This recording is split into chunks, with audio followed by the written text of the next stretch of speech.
سنت مؤکدہ اور غیر مؤکد دونوں کا طریقے میں کوئی فرق نہیں ہے. طواف کرتے وقت آہستہ یا دوڑنا منع ہے، آہستہ چلیں، آرام سے چلیں.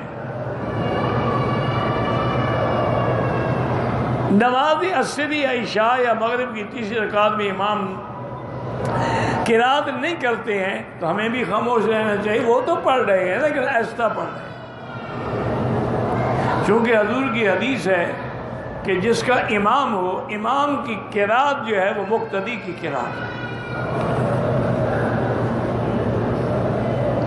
مولانا فضل الرحمان صاحب کے بارے میں آپ کا کیا خیال ہے؟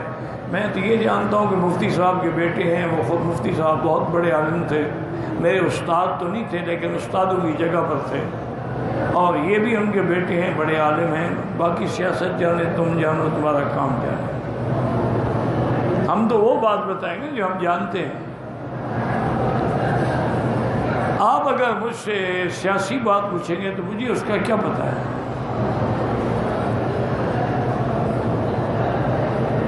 کہتے ہیں جی کہ آپ کا اپنا مسلک بتا دیں. اگر اتنے عرصے میں آپ کو سمجھ نہیں آیا تو بتانے سے بھی نہیں آئے گا.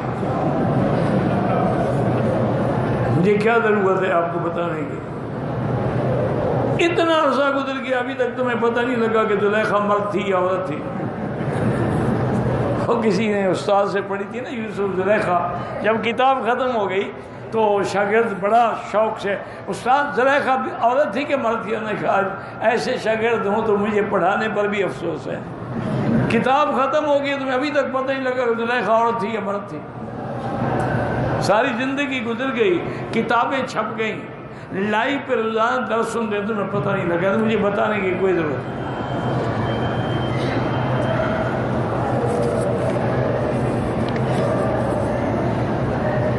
آپ میرے لیے دعا کرتے ہیں اللہ آپ کو خوش رکھے. میری بیوی کو ٹائپ 2 شوگر ہے، اللہ شفا عطا فرمائے. میرا بھائی ہم نے تو یہی دیکھا ہے اور تجربہ بھی ہے کہ خالص زیتون کے 2 چمچ صبح نہار منہ، جب نیند سے اٹھے نا کلی بھی نہ کرے، پہلے وہ 2 چمچ پی لے اور رات کو سوتے وقت پی لے. انشاءاللہ ثم انشاءاللہ شوگر جو ہے وہ کنٹرول رہے گی. ختم تو یہ ہوتی نہیں موذی مرض. اچھا اسی طرح علماء نے ایک بڑے اللہ والے نے بھی لکھا ہے کہ عرق گلاب جو ہے نا خالص، عرق گلاب کے بھی 2 چمچ اگر نہار منہ اور 2 چمچ رات کو سوتے ہوئے پینے میں شوگر کنٹرول رہتی ہے.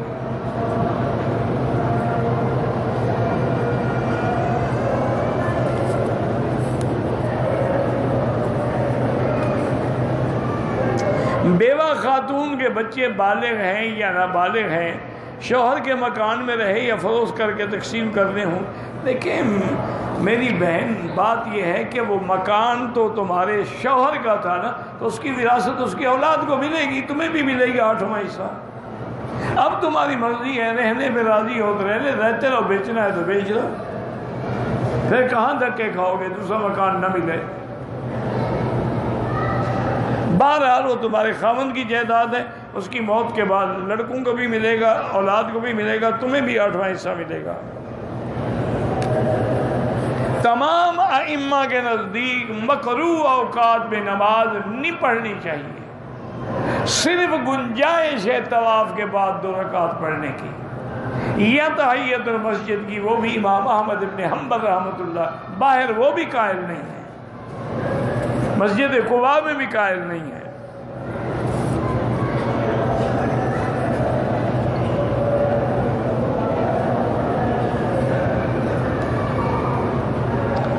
میں نے سنا مولوی صاحب فرما رہے تھے کہ قرآن کی آیات سلطنت عثمانیہ میں مسجد کی سجاوٹ اور استعمال میں شروع ہوا، غلاف کعبہ پر بھی لکھا گیا. تو ٹھیک ہے، بہرحال فلمیں اور سینریاں لگانے سے تو بہتر ہے کہ قرآن کی آیات لگی ہوں.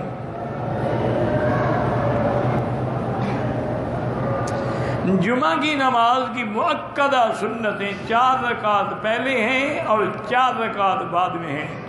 امام ابو یوسف فرماتے ہیں کہ بعد میں 6 رکعت.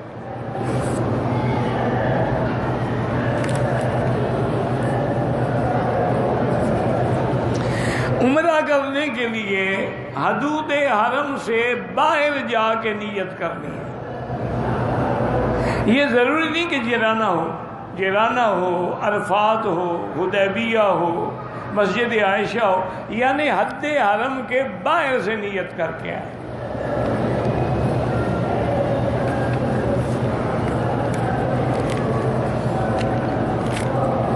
تبلیغی جماعت والے کہتے ہیں کہ دعوت کا کام سیکھنا مسلمان کے لیے بالکل ضروری ہے۔ یہ تو اللہ کا رسولوں کے لیے حکم بھی تبلیغ ہی ہے نا، کہ یا ایھا الرسول بلغ ما انزل الیک من ربک، اور میرے مدنی پاک نے بھی یہی حکم دیا ہے کہ بلغوا عنی ولو آیۃ، تمہیں ایک آیت یا ایک حدیث کا ترجمہ بھی آتا ہے تو تبلیغ کرو۔ یہ بھی فرمایا کہ فلیبلغ الشاہد الغائب، جو حاضر ہیں وہ ان لوگوں تک میری بات پہنچائیں جو غیر موجود ہیں۔ یہ تو لازمی ہے ہر مسلمان پر۔ کنتم خیر امۃ اخرجت للناس تأمرون بالمعروف وتنہون عن المنکر، ہر مسلمان کا فریضہ ہے۔ والدین کے لیے عمرہ کرنا چاہتے ہو تو والدہ کے لیے الگ اور والد کے لیے الگ، ایک عمرے میں دونوں کا قصہ نہیں پورا ہوتا۔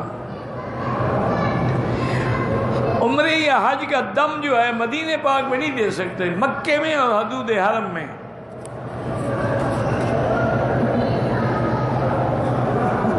مولانا ضیاء الرحمن فاروقی صاحب سے بھی ملے، ہاں بالکل ملے ہیں، میرے دوست تھے، اچھا تعلق بھی تھا، اور ماشاءاللہ بڑا ہی ذہین آدمی تھا، اور ماشاءاللہ لکھنے میں بھی بہت ہی ماشاءاللہ قابل تھے۔ ہم نے آخری سفر جو کیا ہے نا وہ تقریباً ہانگ کانگ کا کیا، تو مجھے انہوں نے مجبور کیا کہ رات کو باہر چل کے سمندر کے کنارے کسی بیٹھتے ہیں اور وہیں بیٹھ کے باتیں کریں گے اور کافی شافی پئیں گے۔ میں نے کہا ٹھیک ہے، دوست ہیں، کیا کہوں۔ وہ اور بھی تھے تو وہاں گئے، اب کافی رات گزر گئی تو میں نے کہا فاروقی صاحب اتنا وقت ہو گیا ہے رات کا، چلیں اب اپنے مکان میں چلتے ہیں، آرام کریں، صبح کی نماز نہیں ہوگی۔ تو کہنے لگے مکی صاحب قسمت سے یہ دن ہمیں ملتے ہیں، اپنے ملک میں تو آزادی سے ہم نہ چل سکتے ہیں، نہ پھر سکتے ہیں، نہ سیر کر سکتے ہیں، اور آپ کی صحبت میں ہم بیٹھے ہمارے لیے بہت بڑی غنیمت ہے۔ پتہ نہیں کسی وقت تمہیں خبر آئے گی کہ بم سے اڑ گیا، وہ بم سے ہی اڑ گئے۔ انا للہ و انا الیہ راجعون۔ کہنے لگے یار بیٹھو میرے ساتھ، کچھ دیر تو بیٹھو، کسی وقت تم سنو گے، ہم تو زندگی بہت وقت ہاتھ پہ ہے، کسی وقت تمہیں پتہ لگے کہ فاروقی صاحب بم سے اڑ گئے ہیں، وہ نعوذ باللہ لگا بھی بم، شہید ہو گئے۔